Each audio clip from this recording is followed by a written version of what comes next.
This is the Vaguely Nerdy Podcast, where every week this brother-sister duo gets together to discuss the box office, latest film and TV scoops, along with our latest movie or show review and what we are getting into next. We're your host, Cheryl. And Jay. All right, this week we finally got to watch one of my most anticipated movies of the year, Mufasa, The Lion King. And Jay is on deck for trivia, which he had a hard time finding.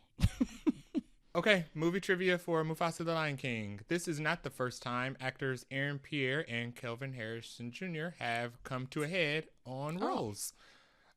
What is the other project that they have featured in? Now, this is not fair because it's the first time I've seen either one of these people in a movie. Oh, super obvious. What'd you say? I thought this would be super Oh, really? obvious. Yeah. Have you seen this? No, but this is the only other thing I know the two. Oh, of them that you know them from. Okay. I don't know them from anything else. I mean, it's not Rebel Ridge, is it?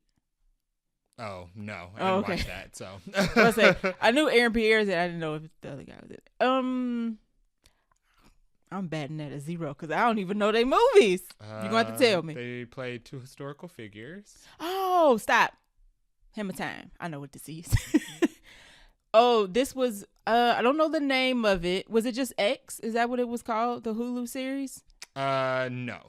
Okay. It wasn't called that. But Aaron Pierre was Malcolm X, and what's the other guy's name? I'm forgetting his name. Blanking. Kelvin Harris. Kelvin Harris Jr. was Martin Luther King.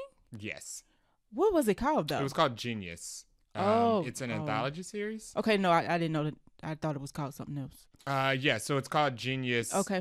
Semicolon Malcolm X / MLK. Oh, and it's an anthology series, but I think this particular season focused on the relationship and the dynamic between the two civil rights leaders. Oh, I didn't know it was an anthology series though. They must not be on the second one because I ain't seen anything else about it. I think MLK was not the first one. Oh, okay. So there was one before that because it was like a Hulu. I remember it was like a Hulu special.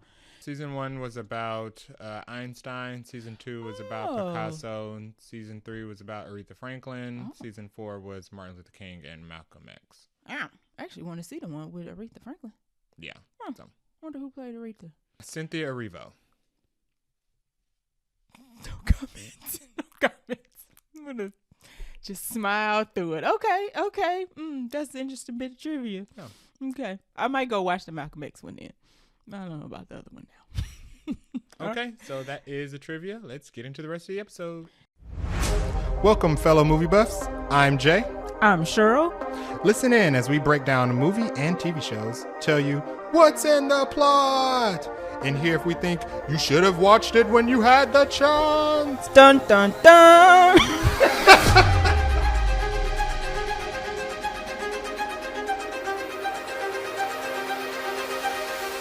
Okay, this week we got a big-ish movie announcement that came through. We have quite a few trailers in the trailer park for a change, and then we have a healthy bite of Buncha Crunch. So let's start off at the top. So new movie announcements. We have a new Mummy coming, y'all. A new Mummy. The Mummy is one of my favorite movies. But hold on, not so fast. This is not a reboot of the Brendan Fraser beloved series. This is going to be directed by Evil Dead Rise director Lee Cronin. Now, Jay is a horror fan, and I know you've seen Evil Dead Rise. Yes, several times. Oh, God. Good movie? Great movie. Oh, okay. Yeah. Super horrific? Yes. Evil Dead is all about... like twitches. Yes, Evil Dead is your worst nightmares. Dang it.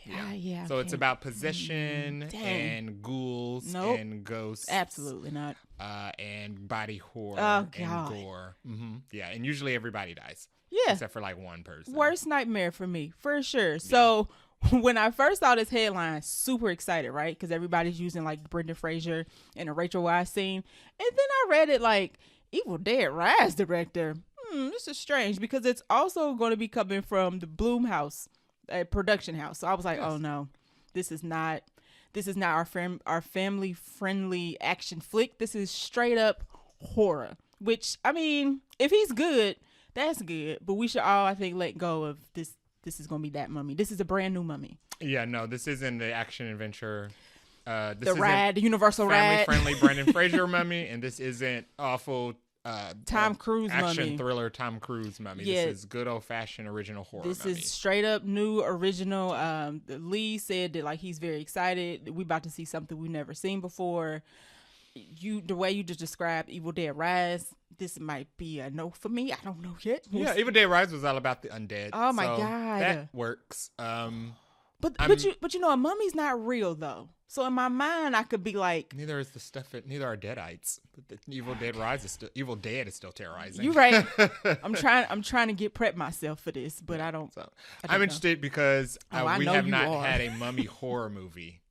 Like a legit horror. You're Yeah, right. the last mummy horror movie I think was the original The recipe. black and white? Yes, horror movie. That was the original deliberately toilet paper around them. That was the original deliberately scary horror movie. That was Right. the last one. So Yeah, a good return to form.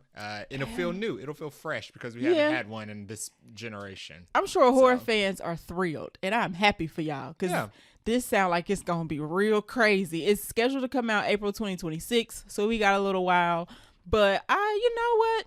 Why not? I mean, it's not giving reboots. It's not giving continuation. It's giving fresh something new. There probably won't be any connections to any mummy movie that's already been out. So good for Lee.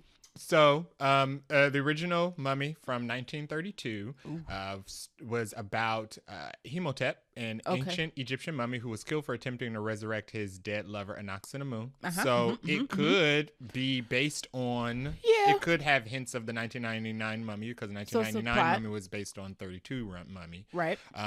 But after being discovered and accidentally brought to life by a team of archaeologists, he disguises himself as modern Egyptian named Ardeth Bey and searches for Anaximamon, who he believes is being reincarnated into the modern world. Now, that is different because Ardeth Bey was an ally of Brendan Fraser in that. So, in the original recipe Mummy, Ardeth Bey was an alias of the mummy as he's traveled the world looking for Anaximamon.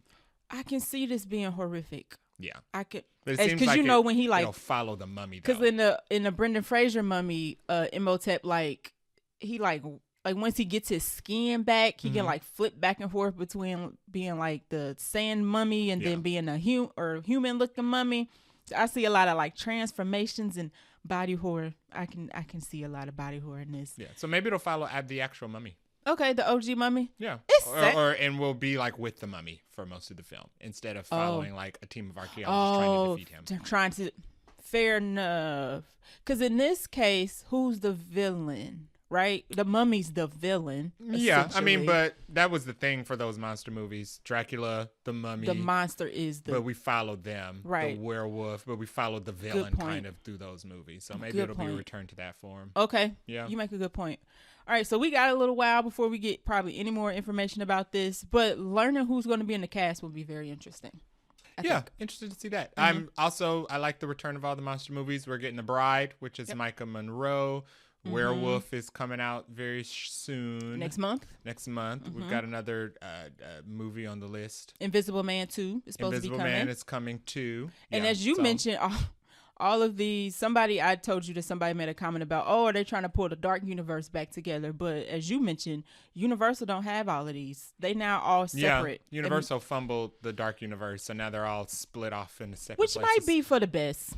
Because Universal couldn't pull it different now. Yeah, if Universal couldn't pull it together, then maybe it's best that they all gone their separate ways. Oh, and Frankenstein with Jacob Elordi. And wait, there's two Frankensteins because it's that one and there's also one with Oscar Isaac.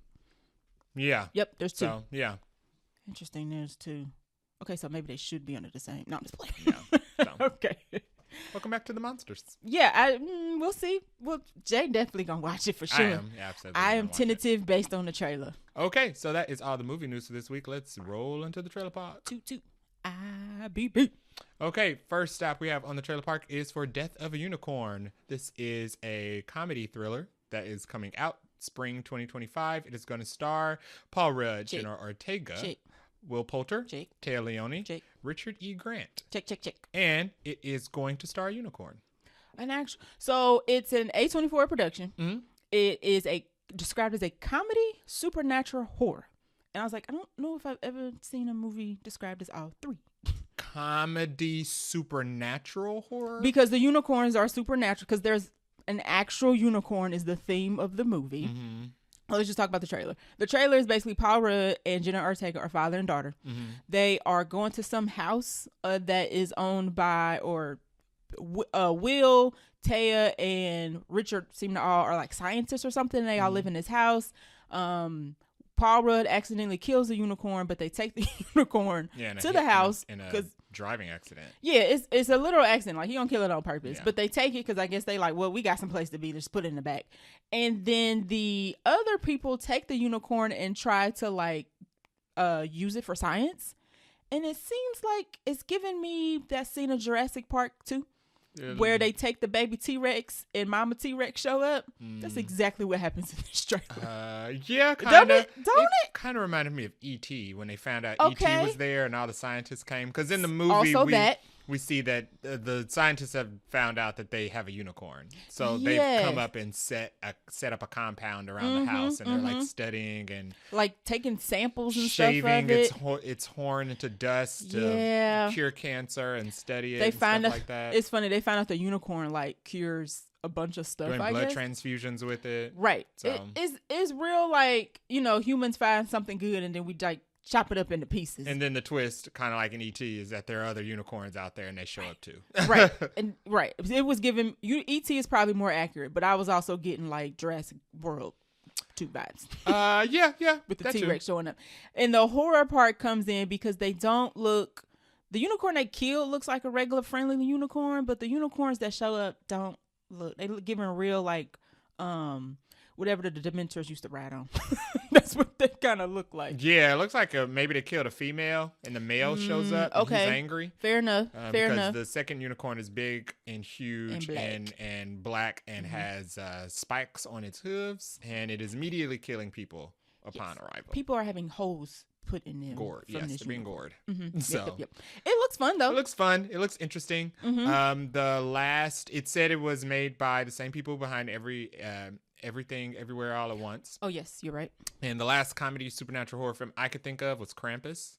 Oh, didn't see that. Which starred Toni Collette, which was about a family who it was about a boy who his family was awful. He was like a little kid, and he really, really believed in Santa, and his family Krampus. His family was doing the most they could to like disillusion him from Santa. Okay. So he like wished Krampus into existence, because the legend is that for families that are ungrateful, Krampus comes to visit them instead. So it was a horror movie about a family being trapped in a house by Krampus, with Krampus picking them off one by one. And it starred Toni Collette and Ben from Parks and Rec and a whole bunch of comedy actors. Okay. It was a comedy movie. This seems like that, and this seems like horror I can handle. It's like campy comedy horror. There it is. Yeah. There it is. So this is not coming out till, it says spring 2025. We don't have an exact date. I don't. Maybe they trying to see what else falls into place before we put our film here. It's A24, so it's a smaller film in terms of like box office. So they're probably trying to make sure they don't put it up against something that's like huge. Yeah. So it looks interesting though. Yeah. I'm curious about Interested to see it. Next up, we have something more spy thrillery. Black Bag, which comes out March 14th, 2025. It stars Cate Blanchett, chick, Michael Fassbender, chick, Regina Jane Page. I think I said his name right. Regina Jean Page. There it is, check. Naomi Harris and Pierce Brosnan. This is a very serious, souped up Mr. and Mrs. Smith. No, kinda, just a touch. Kind of. But it's serious though. Yeah, I mean, yeah, more serious. So Cate Blanchett and Michael Fassbender are a married couple, and they both seem to work in espionage. They're the Woodhouses. There we go. They both seem to work in espionage. I don't know if for the same company or different companies, but they know each other works for, like, they both know it. I suppose Mr. and Mrs. Smith, they didn't know it. But what happens is somebody steals some trade secrets from whoever Michael Fassbender is working for, and the main suspect is Cate Blanchett. And it's given, and throughout the trailer, we're supposed to try to determine or wonder if Michael Fassbender is going to be able to take out his wife, if she indeed proves to be the one who did it. Yeah, so he's like a legendary intelligence agent at his agency. Right. And it's impossible to lie to him. So the crux of this film is he good at his job and it's impossible to lie to him, or is Cate Blanchett a better liar? Right. Everybody's looking real chic, real polished, real sexy. Yeah, it looks good. It looks a little bit like the Thomas Crown Affair, the like deep, dark thriller. Yes, Written by David Coep. Oh, that's Mr. Jurassic Park, ain't it? Yes, writer of Jurassic Park 1, Jurassic Park 2, Indiana Jones, Kingdom of the Crystal Skull, Jack Ryan, The Shadow Recruit, Carlito's Way, Mission Impossible 1, Spider-Man, War of the Worlds.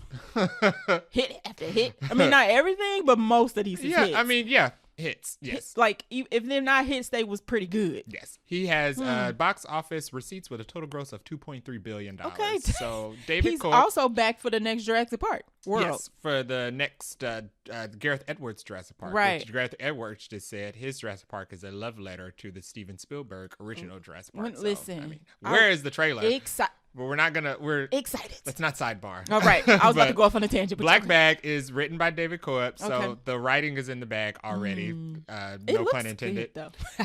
Steven Soderbergh is the director.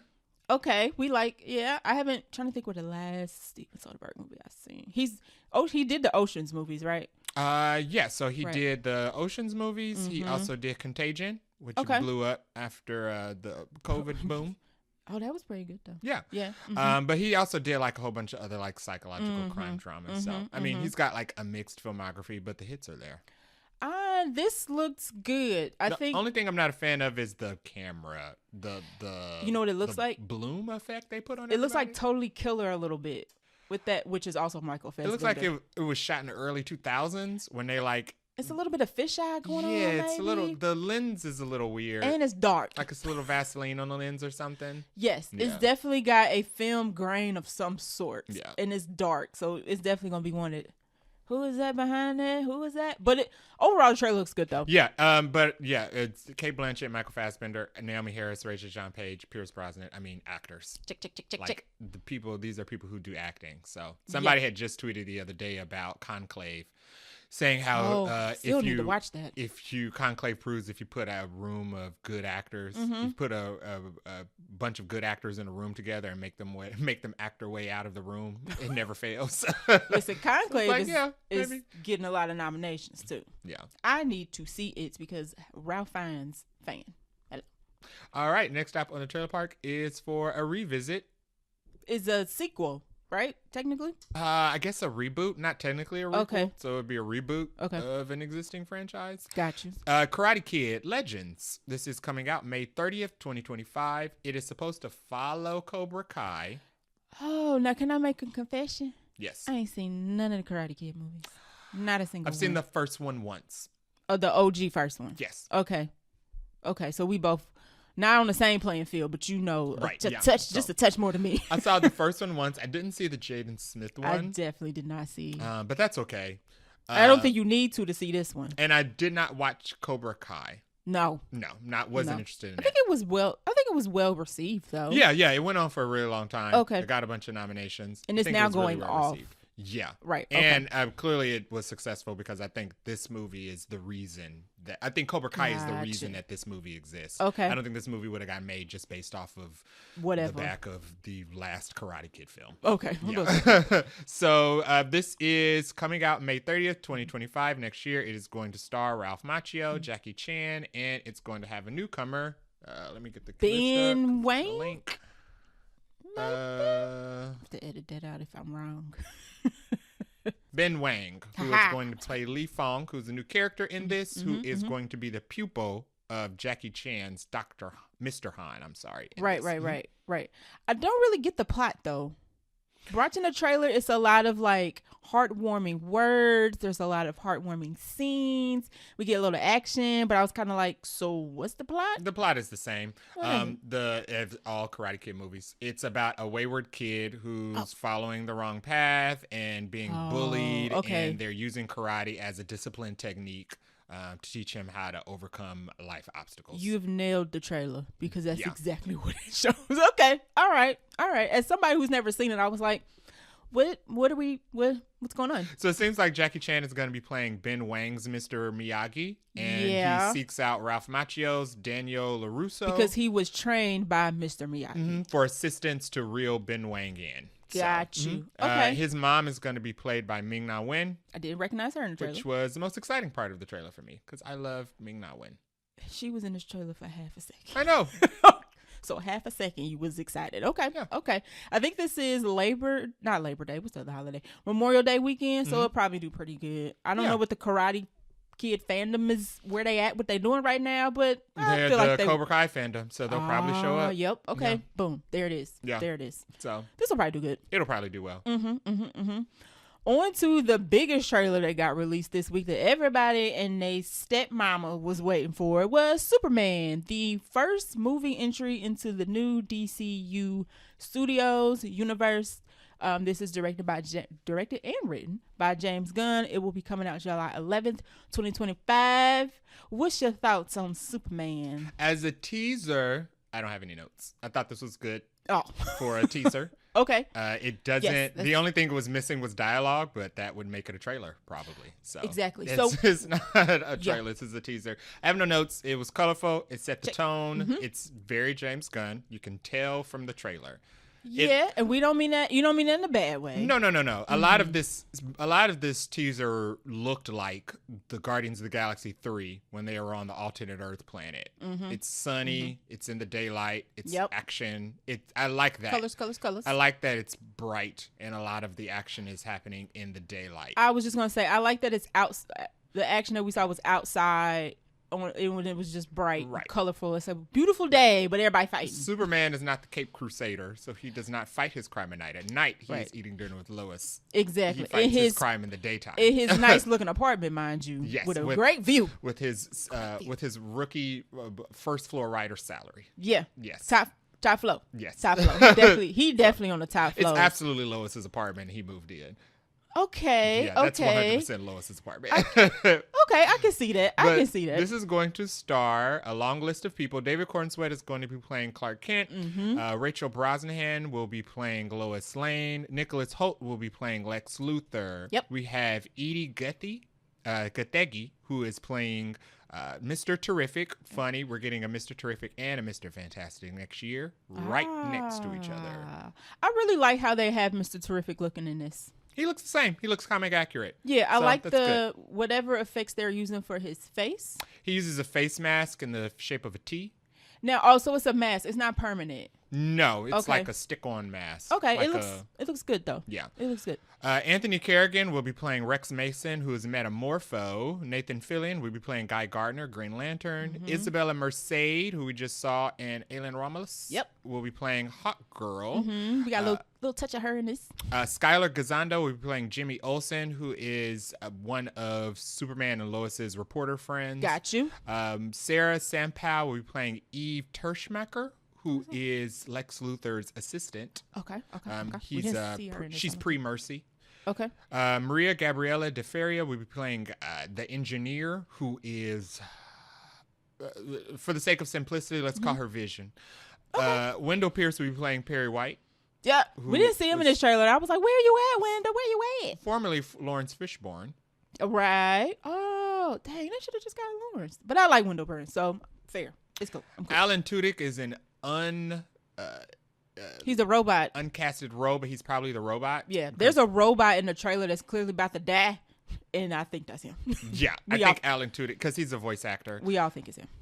And we have Pruitt Taylor Vince and Neva Howe, who will be playing Jonathan and Martha Kent. So this is a long ensemble cast. That is not everybody that is in this movie. Nope. It goes into the paragraphs. So we will let you figure that out when you see it. Right. Just Google it. Or you can watch the trailer and see all the other people that we didn't name that are also in this movie. What does the trailer show? The trailer basically opens up with Superman crashing into the Arctic, and Krypto comes to save him and drag him home. So that was my favorite part of the trailer. We know that he's an established hero. Yes. Krypto is an established character in this universe. He has a cape, so we don't know if Krypto is like known around the world or if he just keeps him at the fortress. Fair enough. We know the fortress is a thing, so that means that he has already gone through the era of knowing who he is. Oh, so James Gunn has repeatedly said this is not an origin story, and this movie starts in the middle of the action. He has defeated Zod. He is aware that Krypton is gone. He has settled into his humanness. He is here for the long haul. Right. So we have skipped all of that. Which is fine. I'm not mad about it. It's fine. We get 27 scenes of him and Rachel Brosnahan kissing. They in love, yeah. Now, I thought or I guess I assume that Lois.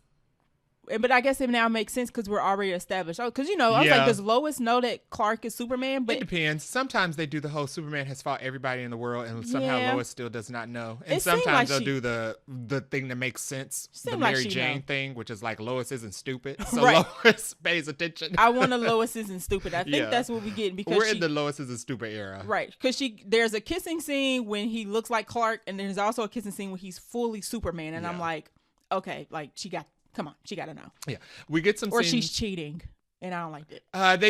They do tease that before she finds out, that typically in lore, but she doesn't go all the way into the cheating. Okay, it's mostly like in a relationship with Clark and heavy flirting with Superman, but not actual like crossing the line. I hope we've established that she know who. She always finds out who he is before she crosses the line if they go that route. Okay, yeah.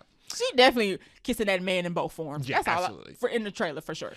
We also get the shots of Hawk Girl. Quick little clips of her. Mr. Terrific. Yep. And Green Lantern. And Green Lantern. Mm-hmm. So they are corporate in this film. Yeah. They are not individual superheroes working from their individual origins. They all have uniforms, so they are corporate, working for some type of organization at some point in this film. Mm-hmm. We also get shots of Nicholas Hoult as Lex Luthor. It was described that Nicholas Hoult is already going to have an established hate for Superman. That makes sense because Superman exists, and we're already in the throes of him being Superman, so that makes sense. And we got some shots of the people disliking Superman, which makes sense. We get both. We get dislike, and we get people asking, praying for Superman to basically show up and save them. You always have to have that Avengers attitude. Nobody's exempt. True. And I guess I like that we're getting both. Mm-hmm. They did, and I know I'm gonna say it, and sorry. In Zack Snyder's movie, they also kind of did that, didn't they? In Zack Snyder's movie, it was all hate. Right. There was no love for Superman. Right. In Zack Snyder's movie. I actually like those parts of the movie because they kind of show how people can like turn on you. In this movie, I mean, there were some scenes like one or two individual people in Zack Snyder's movies who had an appreciation for Superman. Right. But this one seems like it's going to go in a both direction. It's going to go in a both direction, but it's going to round out, and everybody loves Superman by the end. Of course. Yeah. I mean, there'll be, and they never got to that point in the Snyderverse. But anyway, they also show what I thought was super exciting: Superman fighting giant monsters, because he is Superman. Yeah. It is a waste to see him fight other 6 foot tall people. Is that what that was that we saw? Yeah, the Godzilla-esque monster. He didn't look like Godzilla in this, and I think they did that on purpose to maybe because we got Godzilla movies out, right? So they were like, we gotta change this up a little bit. But he does look very large and in charge. It's fun. There've been plenty of crossover comics of Superman versus Godzilla, and he loses. Oh, does he? Yeah, because Godzilla has like a rights thing where you can't defeat Godzilla. Okay. Like if you're going to use him, you can't kill him or defeat him. Will they? I wonder if that'll apply since this is slightly different. Probably not, because it's not Godzilla, so he probably will destroy whatever this monster is. Okay. I mean, the monster is like setting Superman ablaze, but Superman ain't gonna die. Right. So, yeah. So but it looks good. I'm interested in see him fight giant monsters because he's Superman. He has the ability to do that. So and we haven't gotten that in a movie. Right. The biggest thing we've got him doing in a movie is fighting Doomsday. Right. Who's a tiny guy. Right. He wasn't big enough. So. Right. Yeah. Okay. Yeah, I think I'm not a huge Superman fan, so I wasn't losing sleep and I wasn't crying about this like some other people. But Superman fans seem extremely excited about this. I'm middle of the road. It looks good. My favorite part of the trailer was the dialogue because Crypto looked real cute. But I think it'll be well received and do pretty good. People was online like nitpicking it or whatever. It's like y'all it's a teaser trailer. Really. Yeah, I like Superman. He's not like my favorite DC character. I'm a Batman. I'm a Batman person. Batman. Yeah, I definitely like Batman. I'm trying to think. Do I like Batman, then somebody else, then Superman? That's probably Batman. I like Superman. He's not my favorite, but I do like Superman, and I do think that this is a good movie. So I'm interested to see that. I think it'll be good. I think Batman is in a good place right now. Yes. We just got confirmation that they are actually finishing up the script for Batman 2. he did say. Yeah, Matt Reeves did say, Yeah. but I was like, James Gunn said last week y'all ain't had one. So Well, what's because going James on? Gunn, people need to stop asking James Gunn questions about the Batman, because that is not James Gunn. Matt Reeves is doing everything he can to make sure the Batman has nothing to do so with maybe James I just Gunn. read So, that tweet wrong or whatever he put. I was like, what you mean you ain't got no draft? I could believe that Matt said he Matt was Reeves is working on done. it. I would believe that Matt Reeves is done and James Gunn don't know. He So, has to know, right? I think Batman is in a great place. It is in a good place. It's I agree. exciting to see Superman get into an equally great place I would agree. Right. and get our DC heroes on the board. I was gonna say, let's not let DC only be Batman. Now we can have Batman, Superman, Green Lantern, Clayface. It's always good for the comic book genre when good movies come out. Absolutely. So all this DC versus Marvel stuff, y'all just enjoy the movies. This is good for us. Yeah. We eating, as y'all like to say. So yeah. All right, so that is all for the trailers this week. Let's dive into this Bunch Crunch. All right, the man who keeps working, got the best agent in the business, no matter how many roles he Yeah, gets. it's strange. People always say that they're off-put by Jared Leto and Jared Leto should go away, and everybody's uncomfortable by Jared Leto, and Jared Leto's been around since American Psycho, and he's not And like... he don't be getting like small roles. Somebody said the only reason getting big roles. somebody was like, oh, Jared Leto, they were comparing Aaron Taylor Johnson and Jared Leto, and they were talking about how Jared Leto has flops, but he's still got Tron coming out, so he's good because he signed that deal in advance. But this is also something new, so it's not that he signed it in advance. Jared Leto just still has jobs coming in. His agent, just like now, acting wise, they're not similar, but it's like Chris Pratt. Y'all, we can dislike Chris Pratt all we want, and he can say whatever he want off the wall. His agent be like, I don't care. Yeah, I mean, Check, tabloids and headlines mean nothing That when you man have good. is He always clearly has in good a business freaking relationships. franchise. So Same with Jared Leto, who is now about to play Skeletor in Amazon's live action Masters of the Universe, and everybody was like, "Oh God, there's so many other people we could pick." It's like, listen, they picked him. What are we supposed to do? So I don't know a ton about Masters of the Universe though, so I was kind of like, sure. I think based on the picture I've seen of Skeletor, Jared Leto can play this man. Master of the Universe, you know Master's Universe. Master of the Universe is He-Man. Oh, okay. And Skeletor. It is I Have the Power. Oh, okay. Yeah.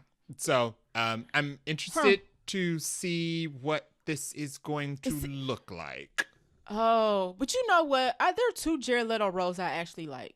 When he was in Haunted Mansion, when he was You couldn't see him. Don't matter. Okay. It was him though, and he was credited and he got paid. I feel like that does not count. He got a check with his name on it for that role. That's one. The second one was he played the WeWork founder in that WeWork series on Apple TV. Okay, that's fair. You actually had to look at him. He was in that.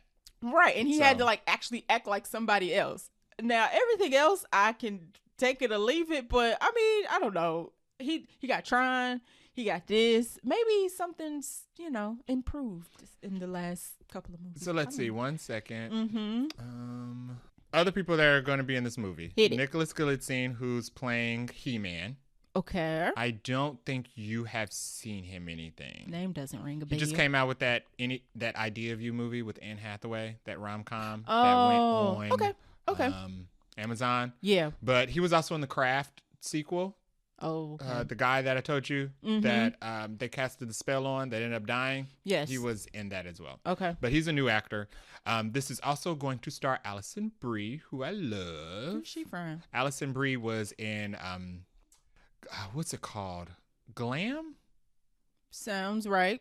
It was Glow on Netflix about the women wrestlers. Oh, yes. You did say that was good. She was the lead actress in Community. Okay. She was also Sydney's publicist in Scream 4. Okay. That did not care about the girls dying and was killed herself. Also will star Idris Elba, who you know. Idris Elba is in this? Yes, Idris Elba is going to playing Man-at-Arms. I like how Idris Elba I like how he diversifies his filmography. Good for him. And Camila Mendez, who is an actress from Riverdale. Okay, different. Yeah. So that's who they have on the list so far. Alison Brie is set to play Evelyn, who is going to be the, I guess, secondary antagonist to Skeletor. I'm with you. I wonder how this is going to look. Yeah, I'm interested to see how this is going to look. Amazon hit or miss Or maybe just miss with some of these. I'm trying to think, what's a good Amazon movie that came out? They consider Red One good. Who? Amazon. Okay. They do. Now, you know what? Let me not hate on Red It's like One. one of the highest streamed movies on their platform It of all is, time. and the cinema score is like an A, and the audience score is like 98%. So that is all, by all intents and purposes, It is considered a good film. tanking at the box office, but people like that movie. So let me shut up. Maybe this will be amazing. Next group of crunch, MCU series Nova gets Ed Bernio as the showrunner. Bernero, was showrunner for CBS's Criminal Minds and co-creator of the executive producer of NBC's Third Watch. Wow, pulled that out of the dark. I put it on here on Third purpose. Watch. I freaking loved. I didn't watch Criminal Minds, but Third Watch, baby. You know what? I will Classic. say the episode of, I think it was, Mekhi Phifer was Third Watch, or was that ER? Mekhi Phifer was ER. Was he ER? I think he was ER. Never mind. Well, Okay. Third Watch, I'll never forget the episode. Was that the series finale when old girl blew herself up? Was that Third Watch? Maybe. Where It's so old. It was the season. It was the season finale where she wore a bomb in a warehouse, trapped a bad guy, and then she blew herself up because she was gonna die anyway. Yeah, Third Watch was freaking good. Third Watch was pretty intense. And I think Criminal Minds is also very popular. Is or was? I was gonna say the the episode of ER when Mekhi Phifer and his girlfriend drove into the river and spent the whole episode sinking. You didn't know if they were gonna get out. Yeah, man, TV was. TV used to be good. Yeah, I don't watch much TV now. Yeah, but anyway, anywho. Nova series is coming to the MCU. I'm interested to see if this is going to be live action or animated. Do we know that? I think or it's not? live. That's a great question. MCU Nova series.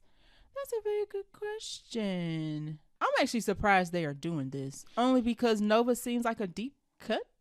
No, unfortunately. It's not a deep cut. No, it's not a deep cut. Okay, it's Nova. deep cut for me because I don't know no better. Yes, I don't think Okay. they've done a lot with Nova in quite some time. Okay, here's the thing. Nova was probably more popular pre-Avengers 1 than Captain America and Iron Man was, but because they shifted so much of the focus towards Captain America and Iron Man and Thor and introducing general audiences to them, they stopped doing stuff with Nova. So Nova kind of fell behind. Okay. Cool.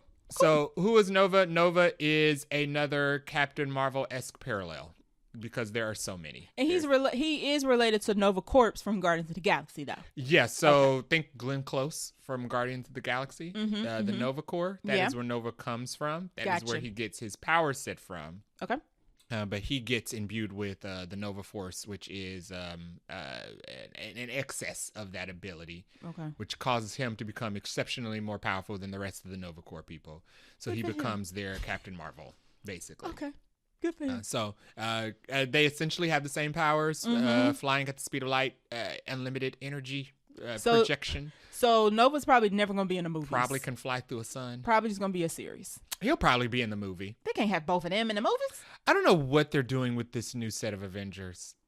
I think they're keeping TV, and movies. I think they're about to start widening the gap between the TVs and the shows. The movies and the shows. Here's the thing, though. Yeah. That's concerning because both Nova and Wonder Man are too overpowered to be in just a series. I see.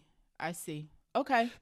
I'm guessing. I could be wrong. Maybe not Wonder Man, but Nova's like a Thor. Like you wouldn't keep a Thor in a TV series. On a TV series, when you're fighting a Doctor Doom, you would want a Nova. But you got everybody else. Right, which is also confusing why they're doing a Nova, because Well, that goes back to my original. I was confused at why they was doing. Not confused, but I was curious why they was doing this because I thought it was a deep cut. But now I'm like, well, y'all got all these other people. Why you need to know? This would be a third Captain Marvel-esque character. Huh. Interesting. Now I can't find anything. Captain Marvel and Photon. Okay, and we're about to get Wanda back. Yeah. Interesting. I can't find anything of whether it's going to be live action or animated, but I'm going to assume if we're getting the showrunner from Criminal Minds and Third Watch, it's going to be live action. So interested to see if this is going to be like a crime show. Okay. Kind of like the Green Lanterns. That would make sense because it would. Marvel and DC like to do the parallels at the same time. Green Lantern I is ain't doing mad at Green Lantern is a police procedural, doing a True Detective style investigation situation. because the Green Lantern Corps are intergalactic police force, Right. and so are the Nova Corps. It's the same. He's a cop, so maybe they're going to do the exact same. And they got a cop writer to make it. So I will say that I like that Marvel's giving us both. Like, we're not just sticking on the ground or in space. here's the thing. Here's what makes it more fun. The Green Lantern show is about them investigating murders on Earth. Yes. Do the opposite. Do Nova movie. Do it the exact way you did Gamora's episode of What If, where it's like police procedural in space. Yeah. Galaxy hopping. Kind of like Blade Runner-esque. Yeah. I but like with the action. Right. And that's why I said it's good that DC coming back with that stuff, because now we can get like both. Like, Marvel can't do everything. So now we got another studio that's like, we can also do, it's still superhero-y, but it's a different flavor. Yeah, and I'm sorry, I misspoke. The Nebula episode of What If season 2 The very first episode? Yes, very first episode of What If season 2, the Nebula episode where she plays a detective investigating murders in space. For Nova Corps. And Nova Corps was one of the, Jan Rog was the culprit. That was a good episode. That was a good opening. I think that would be a great template to make this movie off. Speaking of What If, tomorrow is the season premiere, and I was like, "Is it already here?" Crazy, but that's a sidebar. All right, next scoop of crunch. Scream 7 adds Anna Camp, Mason Gooding, and Courtney Cox to the cast list. We are literally in our Scream 7 Christopher Nolan casting news every week era, and it's exciting. I don't know where Anna Camp is from. Have you seen Anna Camp in anything? I don't know. You didn't watch any of the Pitch Perfects? No. No, you know that ain't my style. So no, you don't. I'm trying to think. You don't know. No. Okay. Yeah. Did you see The Help? No. Okay, so not after everybody you talked haven't about seen it. Anna Camp in anything. Okay. That's fine. She's gonna die. Probably. She's like literally a lamb to the slaughter. Yeah. Most of these people. Mason Gooding was confusing for me. You were slightly kind of like, what? But it makes sense to me. Why? He's from the Fab Four. It's the Core Four. You know what I meant. 1, 2. It would make zero sense that he would not be with them. I mean, it's okay. So let me put it this way: it will make less sense to me if they don't bring his twin back, because I don't feel like you can have. You need both. I don't think you can only have one, because then you're like, well, where is she at? You do. They're right. Exactly. That's why it makes less sense that it's just him. She must still be in talks. She has to. It doesn't make sense that after both twins went through both films, they escaped by the literal skin of their teeth. One of them should have died. That they would still twice. Both of them, one of them should have died. Yeah. Especially in that last one. It makes zero sense that they would split up. Right. Just like it makes zero sense that Sam and Tara would split up. It makes zero sense. But Sam and Tara can be gone together. But him by himself here is kind of like, well, we're sister. Like it makes zero sense that Sam and Tara would not be around each other. So right. it makes no sense that he's not with his sister. Interesting. So, we'll confusing. See. Courtney Cox, we knew that was coming. Obvious. That was just maybe they were just waiting to write the correct. They was waiting for the ink to dry. But yeah, probably. We knew Courtney Cox was going. Yeah, all this makes sense. Once again, we don't have a plot for this movie. We don't. We've been guessing. We guessed it's probably going to be centered around Sydney's daughter and her circle. I'm willing to bet some Monopoly money on that for sure. And Mason Gooding's like old. He's not old. I mean, he's not. He's above high school age, so he's not in the friend group. What is he doing here exactly? Okay, stop making points. He's like a college student. Stop making points. Graduate. Because you're right. You're exactly right. Stop making sense. Next scoop of crunch we have is another revisit. Nia DaCosta's 28 years later, The Bone Temple is still set to come out. Mm-hmm. We officially have a release date, January 16th, 2026. I'm glad they mentioned this release date, because people were very confused when 28 years later the trailer came out. We were all like, where's the other half at? Right, exactly. So this is going to be written by Alex Garland, who did Civil War, which we enjoyed. We did. I like that they're not putting a whole year in between these. No, it's 6 months. Mm-hmm. So this is good. Although January is usually not a popular date for movies, but I do like that we're not waiting a whole year in between the two. This is given cliffhanger. Oh, absolutely. If the sequel comes out 6 months after and it's got a tagline, that means cliffhanger. Yeah. So yeah. The fact that they said these 2 parts, I'm like, yeah, we not getting a So conclusion. that means don't get too invested on how this 28 years later is going to end, because you'll be back in 6 months. Don't be mad that it don't wrap up. It's giving Deathly Hallows. Exactly. So, excited about that. I liked Candyman. I liked The Marvels. I think Nia DaCosta is a great director. I'm glad that she's still getting work. This means I have to watch the first one. I'm glad she's attached to another existing franchise. Good for her. And Cillian Murphy is coming back, so she will be jumping back into horror with an Oscar award-winning actor. Yeah, now all we need is Naomi Harris, who apparently everybody's like, where's she at? Yeah, I would like. I ain't seen the movie, but I want Naomi Harris. So we haven't seen Naomi Harris since the first 28 days later, because she was not in the sequel, and at the end of 28 days later, she was rescued. So interesting. Her, the little orphan girl, they might be saving it. And Cillian Murphy were all rescued together. Okay. So why is Cillian Murphy at the Bone Temple and where's Naomi Harris? And she better not be part of the Bones. I'm gonna be upset. Good point. Yeah, I don't like that either. Next group of Crunch, Anaconda, which we talked about a while ago. Yeah, it's been a couple episodes. Still is coming out. Yeah, it is. Still gonna be a comedy. Definitely going to be a comedy. That is established. It stars Paul Rudd and Jack Black. Yes. And it's going to release on December 25th, 2025. Christmas movie. So this was announced via a little clip, like a little comedy skit between Paul Rudd and Jack Black. Yet not a serious bone in this movie. Isn't Star Wars coming back out?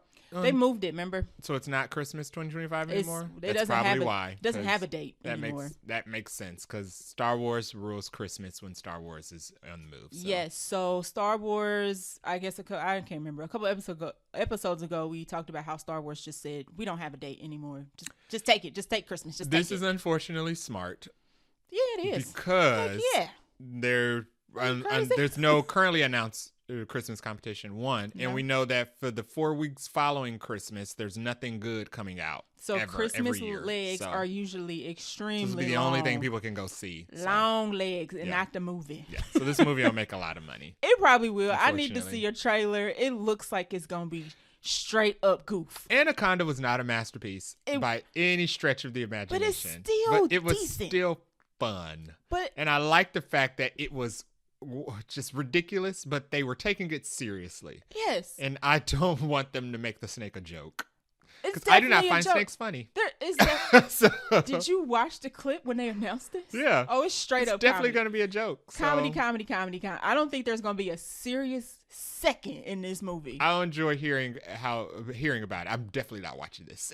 We don't know. We might have something. We might need to put this on the calendar. I'm not doing this on Christmas. Last bit of crunch is Amazon has stalled development of the next James Bond film. It's interesting because they're also back to asking Idris Elba about James Bond again. Barbara is not happy. Is it Barbara Broccoli? Yeah. She ain't happy with Amazon. She called them idiots. And there was a word before idiots, but I can't say it on the podcast. So what's the beef? Amazon wants to turn James Bond into Marvel, basically. How's that possible? They want spin-offs. They want prequels.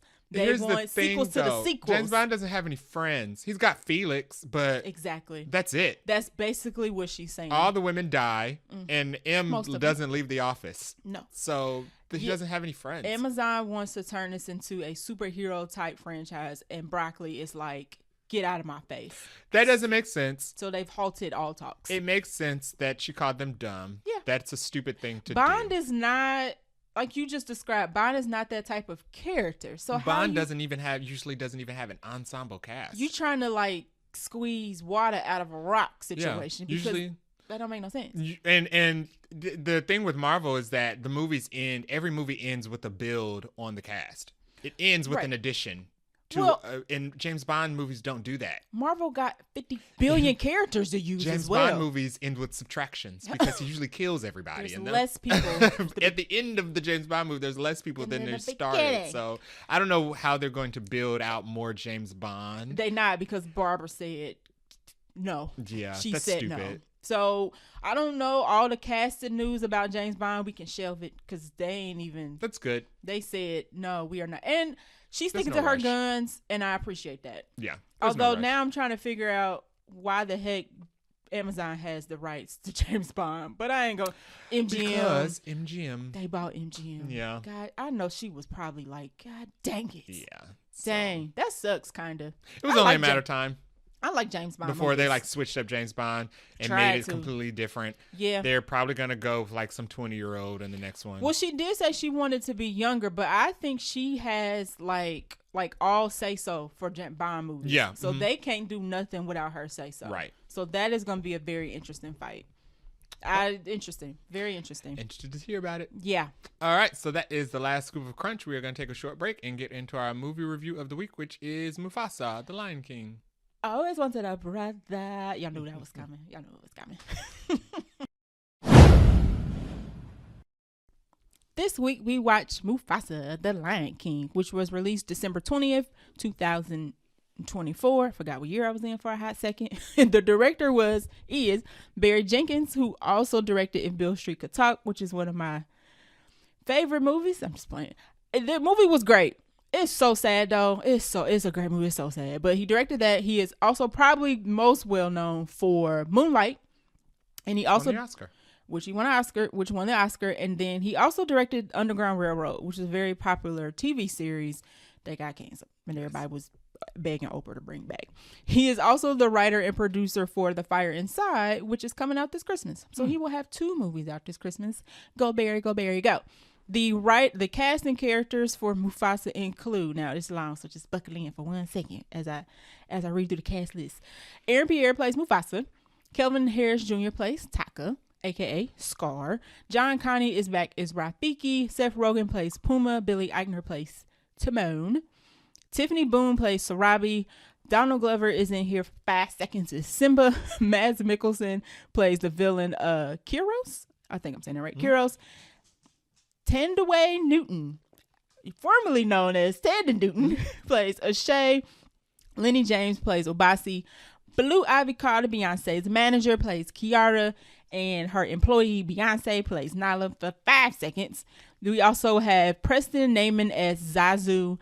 Anika Nani Rose. I'm writing off the names, starting to run together. Anika Nani Rose plays Afia. Is that how you say her name? I want to say Afia. I think so. Who is Mufasa's mom. We have Keith David as Masego, who plays Mufasa's dad. And I want to stop there. There are 10 other people in this movie.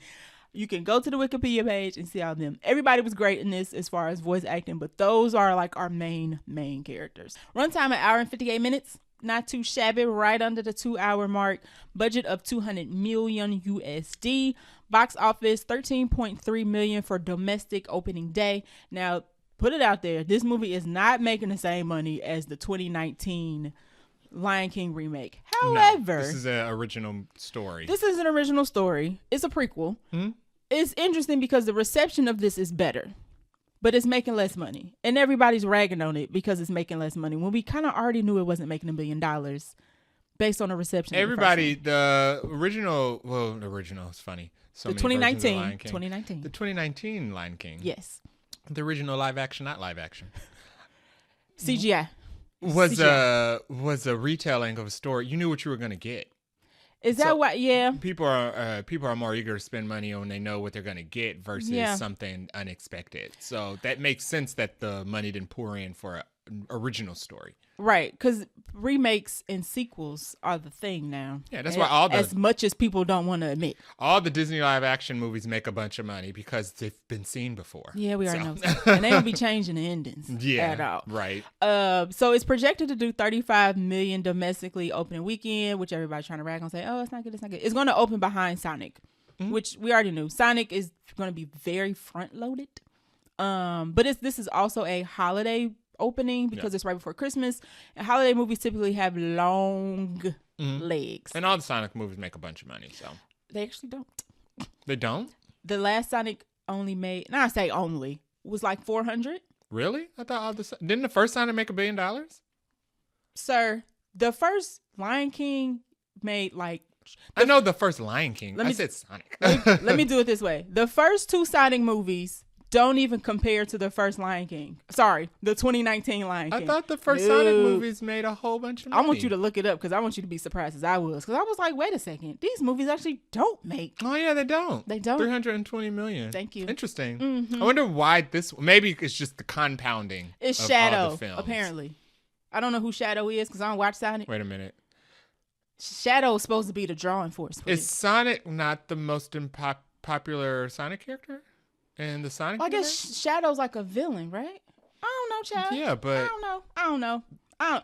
I don't know. Lex Luthor is the most popular person in DC. Listen, there is a war right now between Sonic fans, Supersonic fans, and Mufasa because the Supersonic fans want it to crush Mufasa. But what people don't realize, or what they seem to forget, is that Mufasa or Lion King is extremely popular overseas, and Sonic is not as much. So this is Sonic's first time making a bunch of money, and Lion King's first time not making a bunch of money. We don't even know. The weekend ain't the battle has just begun. We have no idea.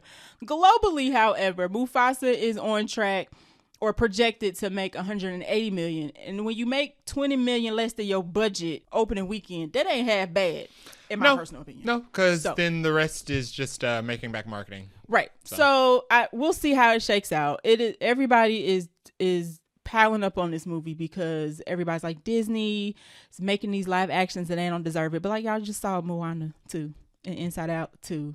Y'all gonna see Toy Story. Disney's making live actions. They don't deserve it. They don't deserve to make live action movies. Toy Story 5. Like, y'all about to go see Lilo and Stitch. They can't keep getting away with it. I don't understand. It makes me so, I'm going on a slight tangent. It makes me so mad when they pick and choose when they want to like Disney and when people don't want to like Disney. You can't keep making money off of stuff you've already made. Why? It's not fair. Why the movie with the predominantly black cast got to be the movie y'all decide to hate, but y'all loved Inside Out, Moana about to make $1 billion, Toy Story 5, Lilo and Stitch, live action Moana, Incredibles, and y'all gonna go see all of that. Let me stop. Going on to the ratings for Mufasa. Cinema score is A-, which is good. Yeah. People are even trying to say that's not good, which is how crazy it's getting. But any movie that gets an A cinema score is good. I don't care how you slice and dice it. Yeah.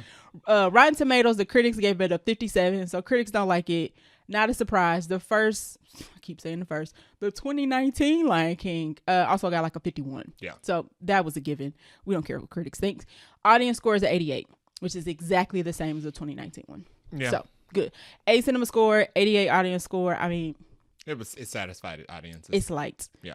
Despite certain people's beliefs. Yes. So anywho, let's talk about the plot of Mufasa. So the plot of Mufasa is backstory on Mufasa. He is a stray who is taken in by a family of lions and has to embark on a journey to become the Lion King. That's good. Yes. That was good without spoiling anything. Hmm? You're getting very good at this. Thanks. So now we'll discuss our non-spoiler thoughts first before we get into spoilers. I can start. I will say that it is an improvement on 2019. My biggest gripe about 2019 was actually the songs. If we're going to do a remake, you need to make sure you include all the important songs. And I think the CGI in this one was much better. So character design was better. Overall, it's funny to say overall plot because like I knew what the plot of 2019 was, but the plot actually plays out better. And I like the fact we got a little bit of Scar's background because now it makes sense of why Taka turned into Scar. At least we know why. What else I will say? It had a lot of moments of action and some anxiety. I had a couple moments where I was kind of doing like this, like, oh no. So that was good. Taka's turn was a buildup of things. Oh, you got to edit that part out because that weird. Okay. Taka's turn actually wasn't just one thing to me. It was a buildup of things. And I like that. I like that one thing actually sent him over the edge, but it was definitely some buildup over time. So I like it wasn't just a straight like, oh, he stepped on my toe and now I hate him. So that was good. Shout out to Blue Ivy Carter, Beyonce's manager. She was a very cute lion cub. I liked all of her speaking lines. She was so cute. She's very good. And we even got a little bit of Rafiki's backstory, which I wasn't expecting. Enjoyed that. And we also got to see how Pride Rock was formed. I also like that as well. And they made it to where it wasn't like long and drawn out and it made the movie 2.5 hours. It was just right. It was built right into the story and we just kept moving along and going along with the story. But they were like, oh, this is how Rafiki did this. This is how Pride Rock came that. So I liked all that. That was good. Yeah, so I can echo, I guess, most of that. I thought it was a good film. I thought it was on par with the 2019 version. Okay. The only thing I think that wasn't as good was that I think the songs in this were as great as the 2019 version, which also weren't as great as the original animated or film and its sequel. 1 and 2. Right. So you would rank it song-wise. 1, OG 2, 1. I guess 3, 4. Yep. So, Boom. There it is. Okay. Chronologically, that is how the music ranks to me. I think I would agree with you on that. Yeah. I would agree with you on that. But story-wise and writing-wise, I think was good. I also think the CGI improved. Lots of new uses of.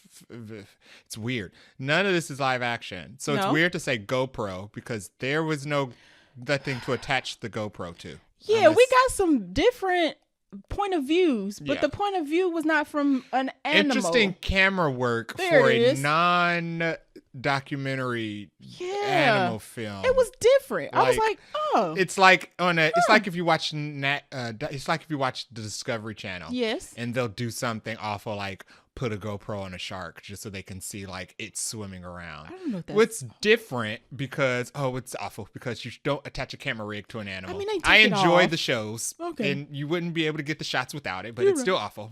They take it off. But the lines in this aren't real, so you don't actually attach a GoPro to it. I'm not sure what the filming technique is called. It's probably just visual effects. Well, Barry Jenkins said that in an article came out where he talked about the movie, and people took it out of context where he said he didn't want to do a movie like this again. He did say that, but what he also said was that he was able to play in Disney's toolbox in terms of all the different ways you can make a movie. He also said he would make this scale of movie again, but he would take some of what he learned about how they made this movie, and he would like to do other things with it. Yeah, he doesn't want to make a blockbuster. That's fine. Blockbusters come with a lot of pressure and a lot of extra input from executives. Right, and I don't understand why people just can't let a director try something and be like, I tried it, I didn't love it, it was okay, but I want to go back to what I'm used to. I don't think it's strange for somebody to say, I prefer to work with less supervision, which is essentially what he was saying. Disney requires a lot of insight, supervision, and they have a lot of requirements for the film that they want you to make. So he wants to Disney. Not have that. That's, and I know that's not weird. He know that. Like, nobody likes their boss. That's weird. He tried something. To not complain about that. Right. He tried something different. He got to play in the toolbox, and one of the tools is how the heck they filmed this GoPro scenes with not real animals. I thought the GoPro scenes were fun. They were interesting. They went on for a very long time. So whoever did it was like, if I'm working on it, we're going to put all of it in here. Yeah, it was that. And then the underground water scenes was also like, I never thought about how this would work, but it looks like it's working. Yeah, the visual effects and the way they chose to shoot some of the sequences, I think, were really good for a movie that is 100% of fake stuff. Yeah. That's all computer. Very, very good. Yeah. I liked the addition of the lore. Okay. Mm-hmm. Agree. Mufasa and Taka. Mm-hmm. I like the fact that a lot of the characters that we know from The Lion King all just happen to find each other. They did. Just stumbled across. They're very interesting, almost kind of like tumbleweed. They kind of just rolled across the Serengeti and collected each other. They did, which is how life works sometimes. Yeah. You just be minding your business and you run into somebody like, oh, we have a connection. That's very nice. Yeah, but those are all my non-spoiler thoughts. All right, so that was it for our non-spoiler thoughts. We're going to get into our spoiler section where we talk about the characters in 3 and 2 and 1. So like I mentioned earlier, there is a ton of characters, so we ain't gonna go through everybody because we be here for the long as the movie was. But let's start off with our mains, and that will be Mufasa, who we see as young, like a cub, and who we see as a teenager, young adult, not quite old man, who's voiced by Aaron Pierre. I thought he did a good job voice acting. It's not hard, but it was interesting to hear Mufasa not as James Earl Jones. Because we literally have never heard him as anybody but James Earl Jones. Mm-hmm. They do a James Earl Jones tribute at the beginning of this. That is, it's quick, but it was effective. Mufasa has been voiced by Keith David before in animated series. Oh, Keith David would be a perfect Mufasa. Yes. Yeah.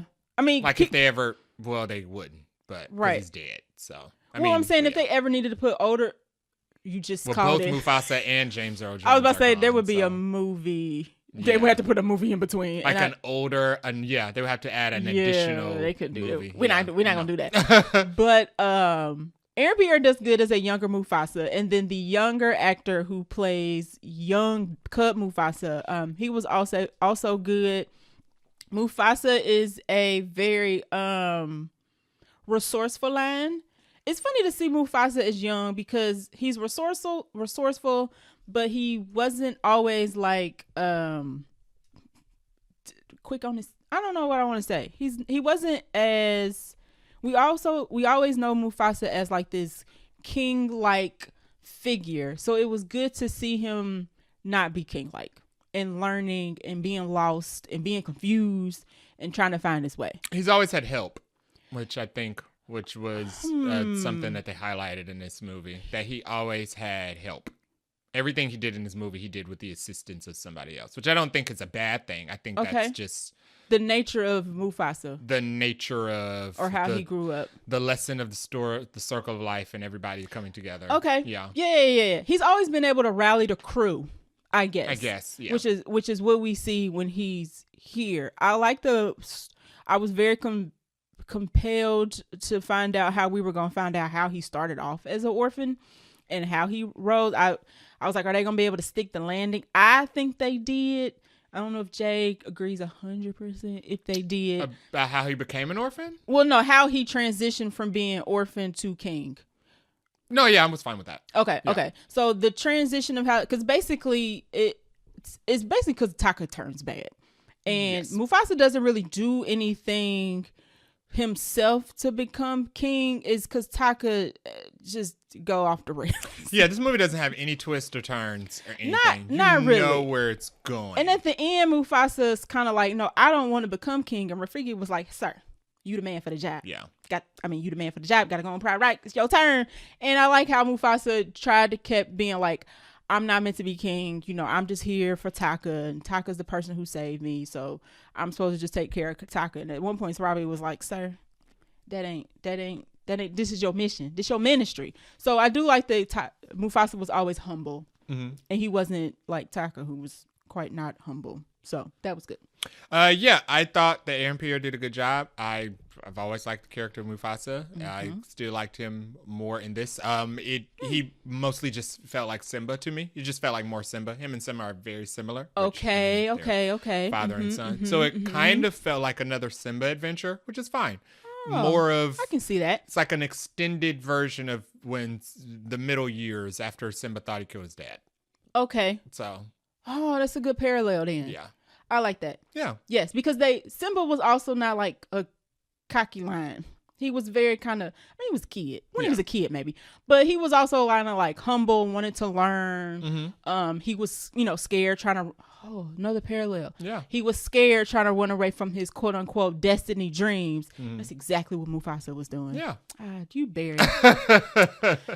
you guys know what y'all was doing with that. But I think that's all. I think that wraps up my Mufasa thoughts. All right, let's talk about Taka/Scar. Oh, Taka. I felt bad for Taka, but I was Taka was a product of his environment, unfortunately. They did a good job with making you feel bad and empathize with Taka until the turn. Yes. And then you slip right back into, oh yeah, this is Scar. Right. We never liked Scar.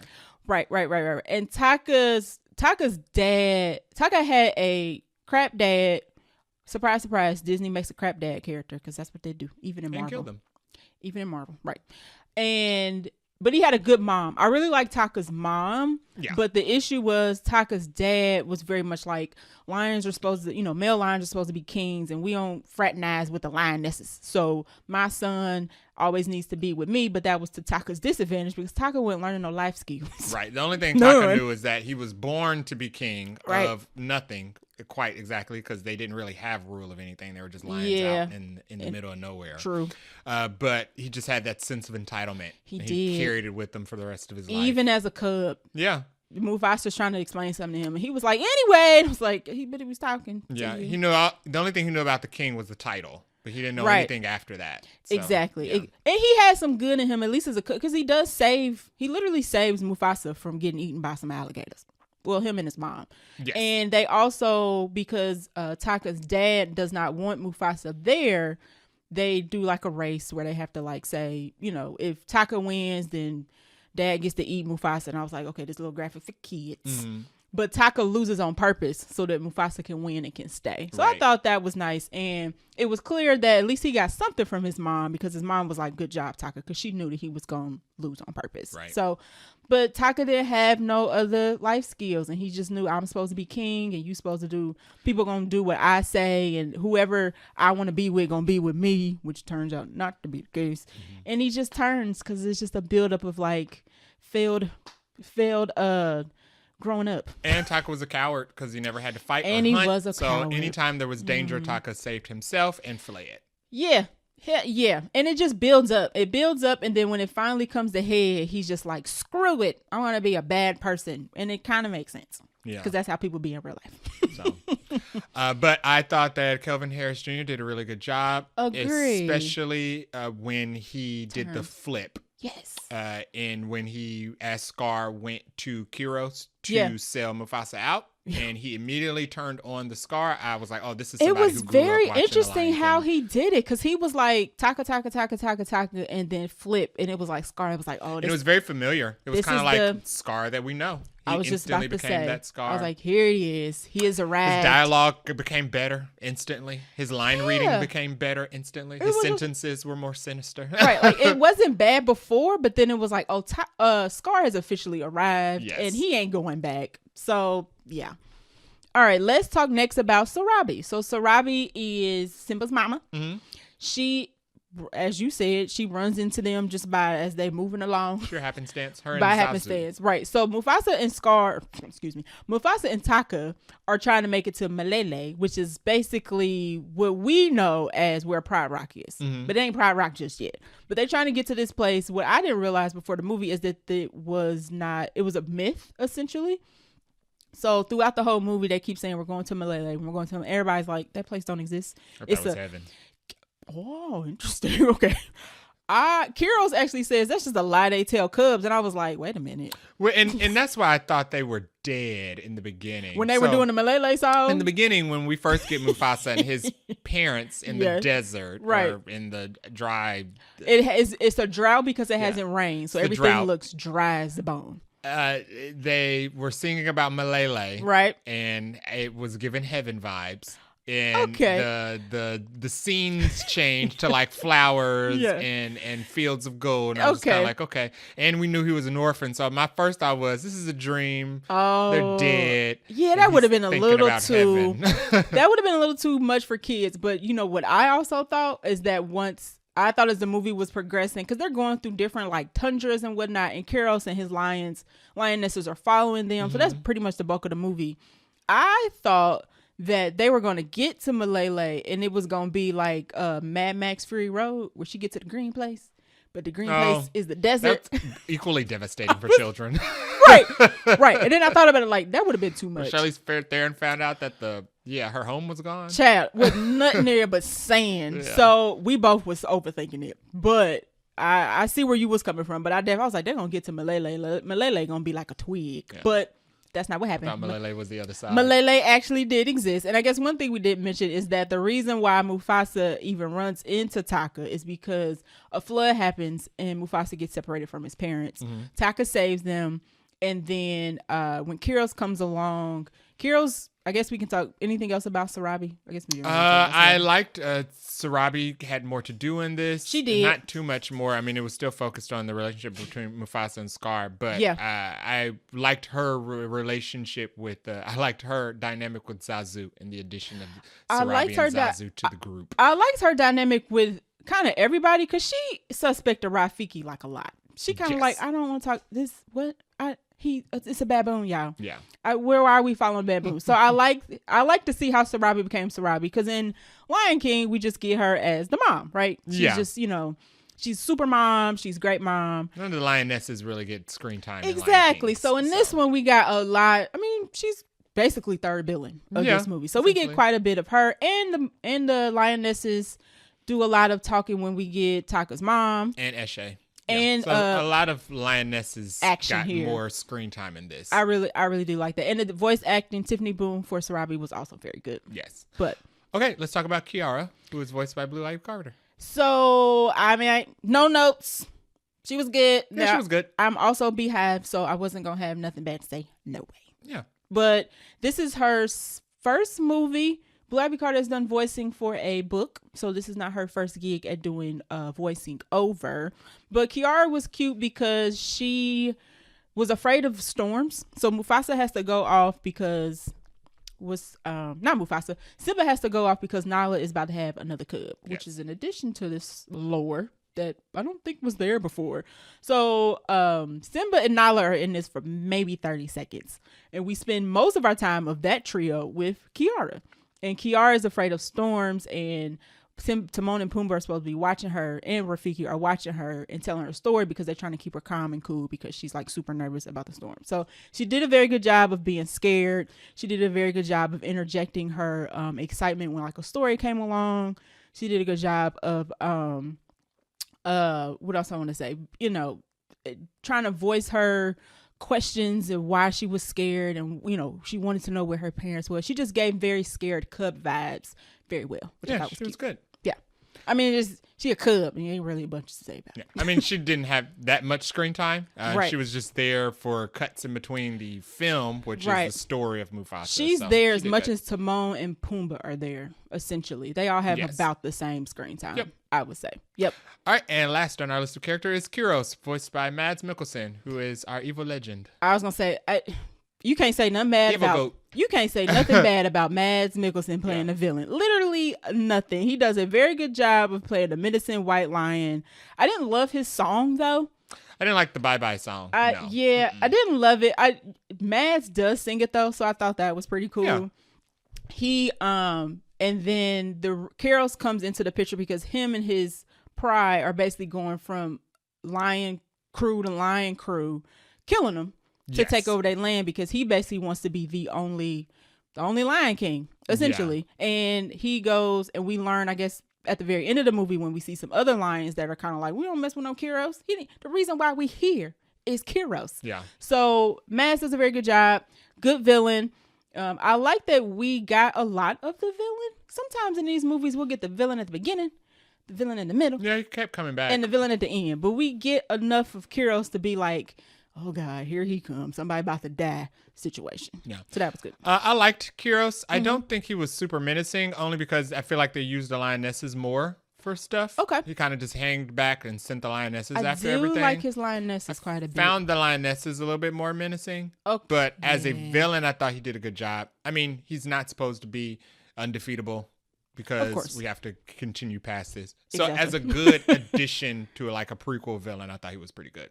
Yeah. His lionesses were very good because they were doing all the hunting and the tracking. Mm-hmm. And they would, his one scene in the movie where I think Zazu says one of them is teasing the bad crew, like, y'all can't get over here, like, y'all can't touch us. And the lioness is just like, watch this. Boop, boop, boop, yeah, boop, and they just jump over there. And they just jump over there and they like, oh, we wasn't thinking of that. So them lionesses, they was good. I really liked them. I enjoyed the lionesses. All right. Anything else about any other characters that I did not list that we want to highlight?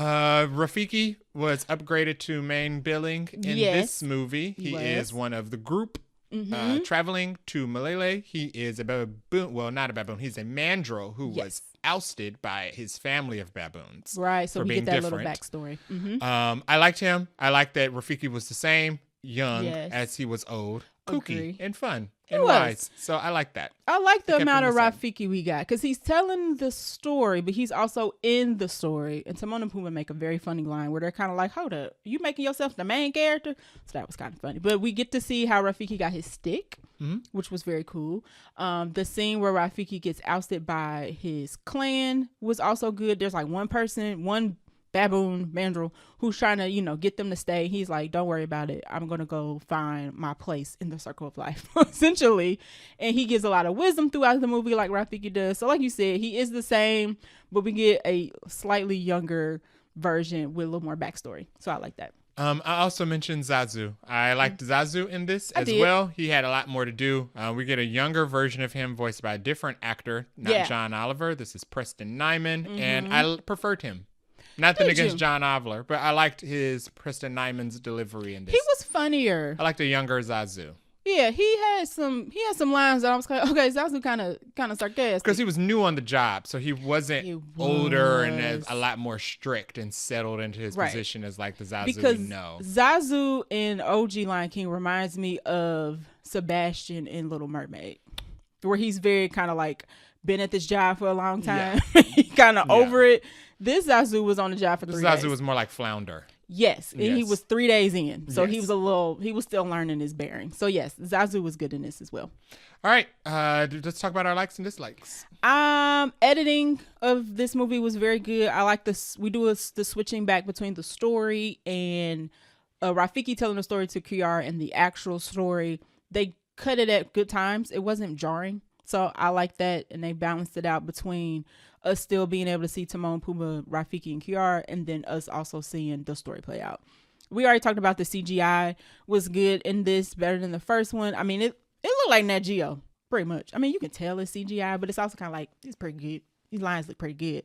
Also, like the lion sounds. There's a lot of roaring, a lot of purring.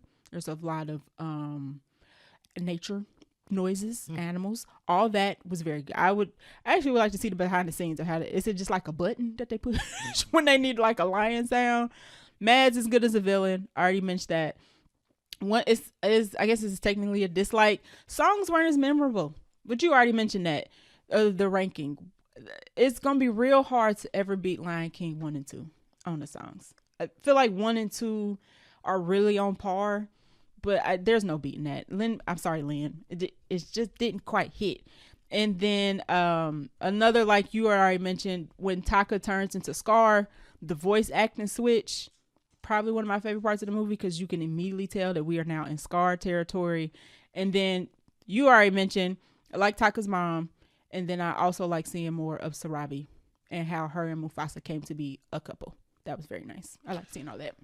So I'm not going to repeat all that because I just echo that, but I will add a dislike. I didn't like the addition of the extra cub. Oh, the brother at the end? Yeah, I didn't like it. But you don't know where it's going yet. I don't care. Okay. I like Nala being the main character of the rest of the Lion King. That's fair. I liked her having her own spotlight. I think because she's a super strong character. She's just like Simba, but she's a lioness. Yeah, and I guess we can talk about this extra person in the next part. Did you have other likes and dislikes? No. Okay.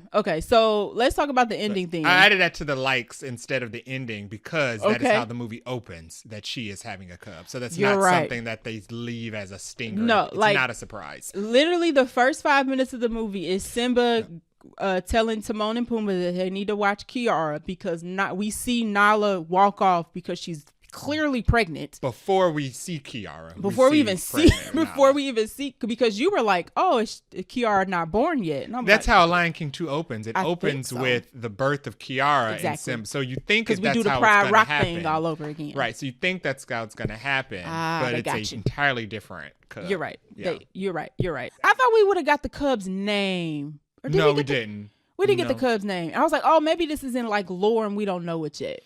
It could be in lore because Lion King has non-movie lore. Okay, so maybe we just don't know who this cub is, but you like cut him. Yeah, like, no, we don't want this cub. So let's just segue into the ending. So the ending is obviously Keros gets defeated. So they do make it to Malele. Yes. Which actually exists. It's very lush. It's very green. It's very populous.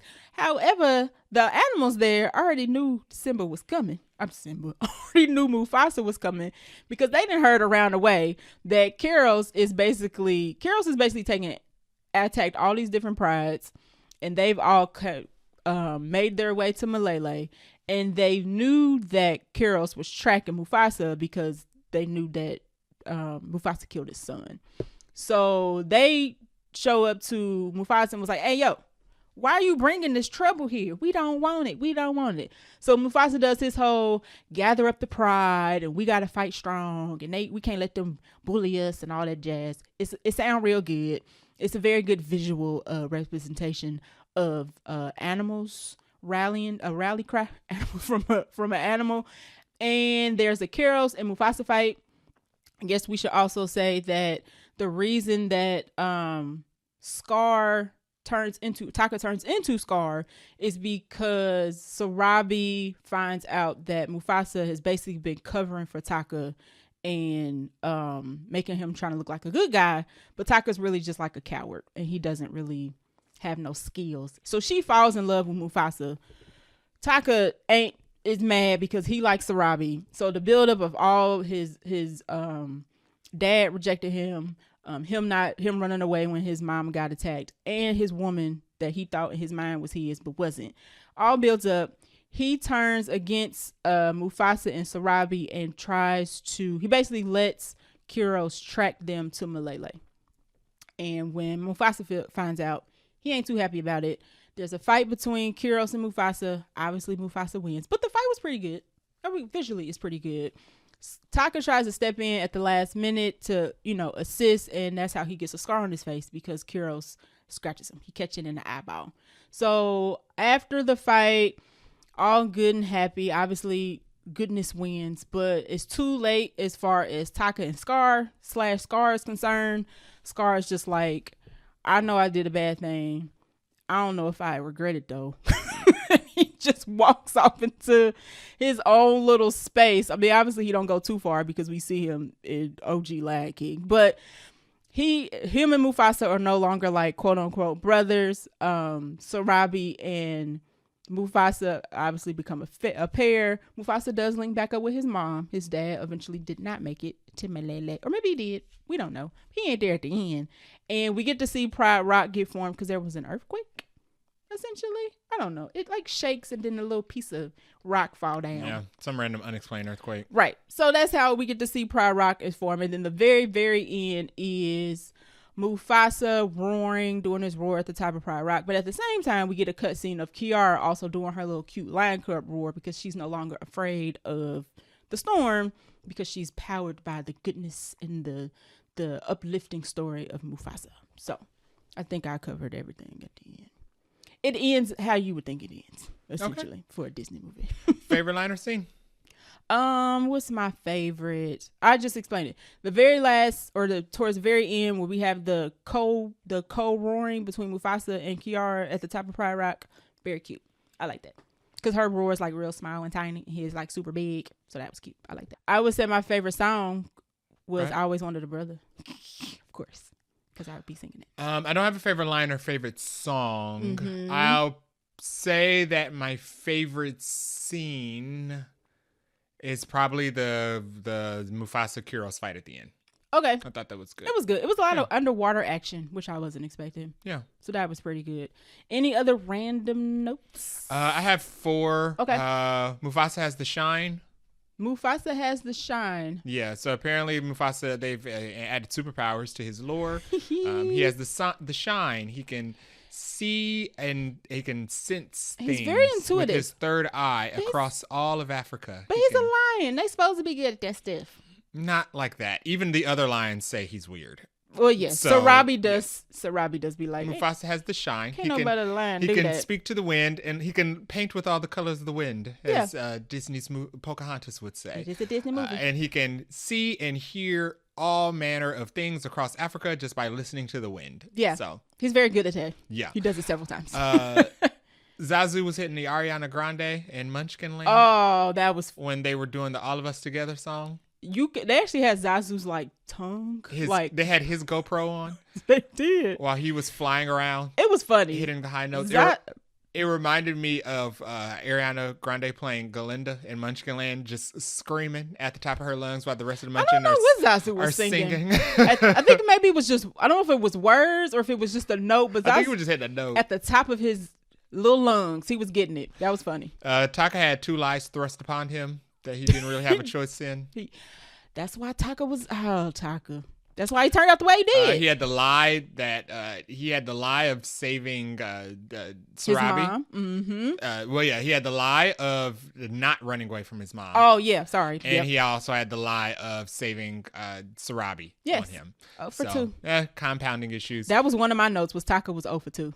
5 actually. Number 4 is he turned on the scar very quickly, which we said earlier. Mm-hmm. Number 5 I think is a complaint. Yeah. I thought the scar scene was weak.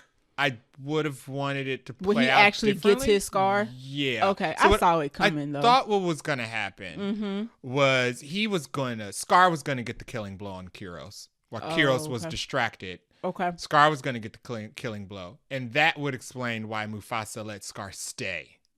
Because you sold me out. Yeah. But then you came in clutch at the end and killed the guy, but you still betrayed me. Yeah, Scar doesn't get the killing blow. He just gets a blow, barely, but he gets his eye scratched up in the process. It makes less sense that Scar got to stay after not helping enough. I mean, because he took a killing blow. But, I mean, you got like a scratch. But you know, Mufasa's Mr. Noble, man. You got like a cosmetic wound. Yeah, he did sell y'all out, though. And he put all Malele at risk. Yeah. So it was weird that he didn't get banished after finding out that he didn't kill Kyros. He should have, because somebody suggested it. Yeah, he should have. He was kind of like, no, I'm just never going to say your name again. And it was framed that way, kind of, every time after he did the switch. Yeah. Every time Kyros was like monologuing, you would see Scar like in the background hunching. And I was like, is Scar just waiting for his moment to like, and that would seem very Scar to put them against each other and then kill who's left. Yeah, but you're right. He didn't, so that was kind of strange. Okay. My random notes was Scar's dad ain't ish, which we already established. He almost Scar's dad almost ate Mufasa. I was like, you can't eat the baby. They do that though. I know. I've seen that in documentaries. Listen, I didn't even like that it was implied. They eat strays. Taka's 0-2. Already mentioned that. And I also thought the movie kind of presented the question of when someone does something for you, major, big or small. In this case, it was major. Mufasa being saved by Taka. How long they get to hang that over you? Like, because Taka kept saying like, you can't betray me. I saved your life. And Mufasa through the whole movie is like, you know, I'm here for Taka. I'm here to protect Taka. But Sarabi was like, yo, like Taka's purpose was to save you, and that's it. Like that. So I thought that was an interesting question of like, how long is Taka gonna be allowed to hang over that he saved Mufasa? It's entitlement. He just felt like everything was his from the beginning. And I also thought it was interesting that Taka is not only the one who saved Mufasa as a cub, but he's also the person who killed Mufasa. The same way. Literally the same way. And they show it in the movie of how Taka saved Mufasa is the same way Scar lets go of Mufasa in the other movie. So yeah, also killed him the same way he saved Sarabi. Crazy. Yeah. That berry's pretty good. And then my last one is what they doing with this baby brother. Yeah. I don't know. Right. Oh, wait. One last final thought is the biggest takeaway I have out of this movie is I want Lion King 2. Yes, I do want Lion King 2. But Lion King 2, not with this baby. But my faith is shaken because of the baby brother. This extra child. I need the OG songs on the biggest screen with the loudest speaker from Lion King 2. Lion King 2 Simba's Pride had a great story. Oh, so good. So good. Music was so good. So good. Had a great story as well, which is very rare for Disney animated straight to VHS sequels. And we didn't ever get it in the theaters. I feel like we deserve a chance. Simba's Pride was a theater-worthy film. I know everybody's anti-CGI remakes and sequels. I don't care what y'all think. Y'all can't even vote in y'all best interest. And that's I don't want to hear what y'all say. That's part of the reason why I'm not a fan of the additional baby is because of the dynamic between Nala and Kovu wouldn't work if she has a brother. Yeah. Well, the dynamic between Simba and Kovu wouldn't work if there's he an would be extra brother. Interjecting. Yeah, it's like an extra body there. I won't like Bob or whoever come after Bob. Yeah. Give me Lion King 2. I don't care what none of these people have to say out here. They don't know what they want until they get it. And the whole point of Kovu being there was that they didn't have a male. So they needed a new male to come in, but she has a brother now. So it's weird. They're not going to kill him. So just re-release it in theaters. How about that? Can we get that? If y'all can do Interstellar, y'all can do Lion King 2 Simba's Pride. I mean, and IMAX. Same thing. What is our rating for Mufasa the Lion King? What you got? I will give this a 4.5 out of 5. The only 0.5 is I just wasn't as attached to the songs. I don't think they were bad, but I just was not a fan of the music in this one. I like the brother song. And All of Us Together. I think that was just about it, though. I actually have the exact same rating, 4.5, for the exact same reasons as you. It was the music. And for these Disney movies, the music is integral to the movie. So Yeah. the music got to hit. And I'm Yeah. sorry, 1 and 2 is pretty high bar to hit. It's a musical. It is definitely a musical. So, So yeah. music is important. So I'm gonna give it 4.5. I think I would give the first 2019 one a 4. I would give this one a 4 point. Yeah, that feels right. 4.5 for me, for sure. I would give the 29. Yeah, I would give them both a 4.5 actually. I would say 4 for the other one because I think I like the music. Oh, we are reversed. See, you like the music in the other one. The 2019 one, I was fine with the music in that one. Okay. I was disappointed because of the music they took out. Ah, okay. I was more disappointed than I What was. did they take out? Be prepared. Was Be Prepared not in 2019? No, it was not. They totally skipped right over it. They did like a note or something, right? It didn't do enough. Did they tease it I or was something? so mad. So mad. I feel like it was there. That is literally the one thing I remember about that movie is Be Prepared not being in it. Was Pandy in it? No. Pandy is from Lion King 2. Dang, they really need to make Lion King 2. Bob, good songs. Listen, do not listen to these people. They He don't Lives know. in You is such a good They opener. don't know what they want until they get it. And they go see every other movie. Just give it. Lion King 2 is great. Just give it to me. Yeah. I don't care about what people think. And y'all got the money, so I want to hear it. All right, so that is our review of Mufasa the Lion King. Thanks for listening. If you like we are both jacking up. What are we watching next week? Okay, so that is our review for The Lion King. Definitely go watch it. It's good. Worth the watch. It is. What are we watching next week? Nosferatu. My most anticipated movie of the year. I tried to say it like Willem Dafoe says it in the trailer. I don't know if I nailed it or not, but Nosferatu is next week. Have you watched the clip? I'm not watching. I'm past clip watching. Okay, Nope. so you haven't heard his voice. Nope, I purposely didn't watch it. Okay, well, After once we about 2-3 weeks out, I stopped watching trailers and clips. I do that with every movie. I just stop. I'm like, nope, everything I want to leave for the movie now. So no, I haven't heard it. so Nosferatu is going to be really good. It's not even a week. It's actually in like 4 days. Redemption for Aaron Taylor Johnson. He needs it. Do you know that Craven's only made like $30 million globally? Yeah. Globally? Crazy. But he got a character poster, so I'm assuming he's in this quite a bit. Maybe a little. Where's Ralph Innocent's poster? That's what I want to know. Where's Ralph at? I don't know where Ralph Innocent's poster is. He's not even. I mean, you only hear him in the trailer. You don't see him in trailers still. We need Ralph Innocent in this. Super excited to see Nosferatu. I love Dracula. Nosferatu. Dracula is my favorite of the monsters. I like vampire stuff. Mm-hmm. And this look like it's going back to like the Bram Stoker. I hope it's not too scary for me. They said it is. They said it's scary. Because it's who's directing this? Robert Eggers. Robert Eggers. Okay. Who did The Northman. Right. Okay. I don't know why I was thinking Osgood Perkins, but that's not him. That's the monkey. So It'll probably be like a little scary. I don't mind a little scary. I have heard that it is extremely raunchy. Oh, okay, which is Bram Stoker's Dracula. So they said it's raunchier. So which was a little extra, but I don't know. It's good. We're not going with our parents to see this. So that's probably good. My mom was like, "Can we get two tickets to Mufasa, please?" I'm like, "Sure, absolutely." Super excited to see Nosferatu. I'm looking forward to it to see. I don't know what I'm getting, so we for the vampire lore, and I want to see like the visual effects. Nosferatu.